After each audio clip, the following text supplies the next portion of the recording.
অনিয়ম ঠেকাতে হজ যাত্রীদের বিমান ভাড়া সহ আনুষঙ্গিক খরচ বাবদ নির্দিষ্ট পরিমাণ টাকা সরকার নির্ধারিত ব্যাংকে রাখার নির্দেশ দেয় ধর্ম মন্ত্রণালয়।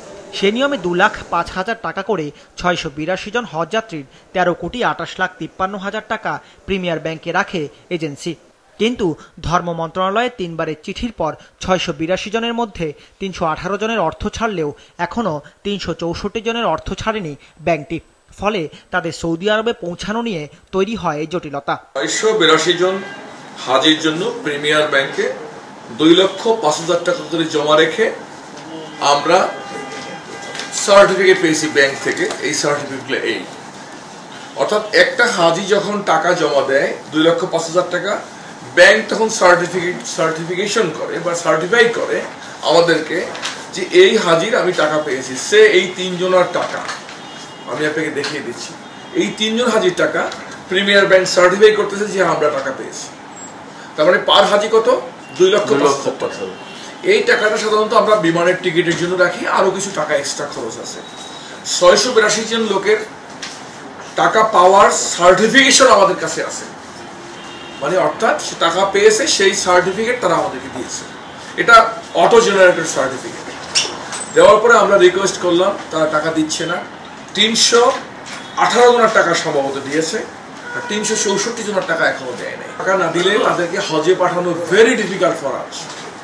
আমি আপনাদের মাধ্যমে সংশ্লিষ্ট ব্যাংকে আমরা অনুরোধ করব যে এই টাকাটা যেন দ্রুত আমাদেরকে দিয়ে দেয়। তা না হলে আমরা এই হাজি যখন যেতে পারবে না, এর দায়িত্ব ব্যাংকে নিতে হবে, কারণ তারা সার্টিফিকেট দিয়েছে। নাম্বার 2 হচ্ছে যে এজেন্সিগুলো টাকা ডিপোজিট করেছে তারা হাজি অন্য জায়গায় ট্রান্সফার করে দিয়েছে লিড এজেন্সিকে।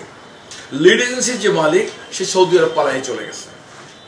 কোথায় পালিয়ে গেছে একুরেটলি বলতে পারি না, বাট সৌদি আরব গেছে বলে আমরা জানি। ফারুকি সাহেব। এখন প্রশ্ন হচ্ছে এই হাজিটা যে হজে যেতে হবে, এখন কে দায়িত্ব নেবে? ব্যাংকের কাছে টাকা জমা দিয়েছে, ব্যাংক সার্টিফিকেট দিচ্ছে, এখন ব্যাংক টাকা দিতে চাচ্ছে না। তারা বলতেছে তাদের অ্যাকাউন্টে টাকা নেই।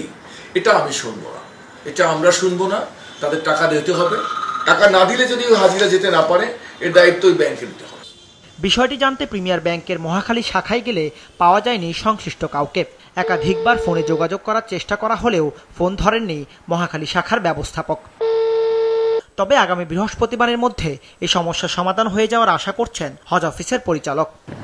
অল্প কিছু সংখ্যক হজযাত্রীর এখনো পে অর্ডার যে ব্যাংকটি বাকি রেখেছেন, আমরা আশা করছি তারা আজকে বা কালকের মধ্যে শেষ করবে। তো হজযাত্রীদের হজে গমনটি আমাদের কাছে সবচেয়ে বেশি অগ্রাধিকার পাচ্ছে। সেই বিষয়টি আমরা প্রথমে অগ্রাধিকার দিচ্ছি। হজের পরবর্তীতে এই বিষয়গুলো কিন্তু আমরা পর্যালোচনা করি এবং সংশ্লিষ্ট কোনো এজেন্সি যদি কোনো গাফলতি থাকে এখানে এবং সৌদি আরবে মক্কা মদিনায় জেদ্দায় কোনো জায়গায় গাফলতি থাকে এবং সাথে সাথে কোনো ব্যাংকের, সেই বিষয়গুলো কিন্তু হজ আইন এবং হজ বিধি অনুযায়ী আমরা ব্যবস্থা। আগামী 12 জুন শেষ হচ্ছে চলতি বছরের হজ ফ্লাইট। সেই হিসেবে আর বাকি মাত্র 8 দিন।